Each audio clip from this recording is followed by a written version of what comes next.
what we're going to talk about is ways you can also cope, and helpful information that will help you and others. So this joke, it's kind of a bittersweet joke. It's a dark comedy in the sense that there's actually a lot of truth to this joke about, and we've talked about it, how unfortunately males are not encouraged to express their emotions as much as females are. That saying, as you all know by now, that I don't like, boys don't cry. Well, that is wrong.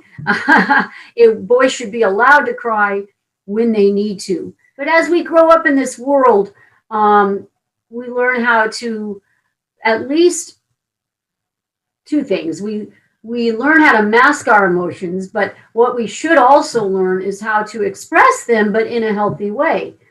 So maybe through music, or privately through your journal, through talking to someone. So we'll get into that more later. But the sad thing about this joke is that men do tend to be told to hold it in further. But of course, the joke is like, okay, boss, yeah, no, I'm holding I haven't been in touch with my feelings for years, and I have the nervous breakdowns to prove it. So we want to, and a boss is quite impressed. So we want to shift that societal expectation and realize that it's good to express your emotions.